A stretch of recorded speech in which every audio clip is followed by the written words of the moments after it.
Hi friends, ನಾನು ನಿಮ್ಮ Dilip M Gowda ಮಾತಾಡೋದು. ಸೊ ನಾನಿವತ್ತು ನಮ್ಮ ಮನೇಲಿರುವಂಥ ನಮ್ಮ ಫೇವ್ರೆಟ್ ವ್ಯಕ್ತಿನ ಪರಿಚಯ ಮಾಡಿಕೊಡ್ತೀನಿ. ಇವರ ಹೆಸರು ಗೌರಿ ಅಂತ. ಸೊ ನಮ್ಮ ಮನೇಲಿ ಮುದ್ದಾದ ಕರು. ಇವರು 8 ತಿಂಗಳಿಂದ ನಮ್ಮ ಮನೇಲಿದ್ದಾರೆ. ಸೊ ನಮ್ಮ ಮನೇಲಿ ಯಾವುದೇ ರೀತಿ ಹಸುಗಳು ಪ್ರಾಣಿಗಳು ಬೇರೆ ಯಾವುದೂ ಇಲ್ಲ, ಇವರೊಬ್ಬರನ್ನು ಬಿಟ್ಟರೆ.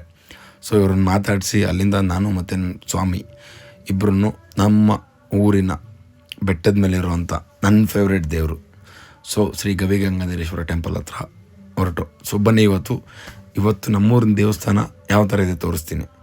ಸೊ ಈ ದೇವಸ್ಥಾನ ವಿಶೇಷಗಳು ಹೇಳಬೇಕು ಅಂದರೆ ತುಂಬ ನನಗಿಷ್ಟವಾದ ದೇವರು. ಸೊ ನಾನು ಯಾವುದೇ ರೀತಿ ಕಷ್ಟಗಳು ಬಂದಾಗ ಈ ದೇವರಲ್ಲಿ ತುಂಬ ಬೇಡಿದ್ದೀನಿ. ಸೊ ನಾನು ಬೇಡಿದಾಗ ತುಂಬ ಸಲವೂ ನನಗೆ ಯಾವ ಥರ ಅಂದರೆ ಎಲ್ಲ ಒಳ್ಳೆ ಗುಡ್ ಎಕ್ಸ್ಪೀರಿಯೆನ್ಸ್ ಆಗಿದೆ. ಸೊ ಈ ದೇವರು ನನ್ನ ಕಷ್ಟ ಕಾಲದಲ್ಲಿ ನನಗೆ ತುಂಬ ಬೆನ್ನೆಲುಬಾಗಿ ನಿಂತಿದೆ. ಸೊ ಈ ದೇವರು ಬೆಟ್ಟದ ಮೇಲಿರೋದು.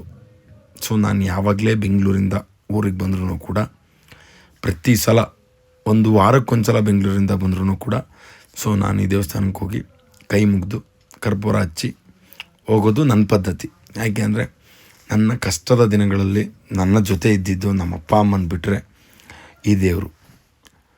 ಸೊ ಈ ದೇವರು ಇದಕ್ಕೆ ಮುಂಚೆ ಗುಹೆ ಒಳಗಡೆ ಇದ್ದಿದ್ದು.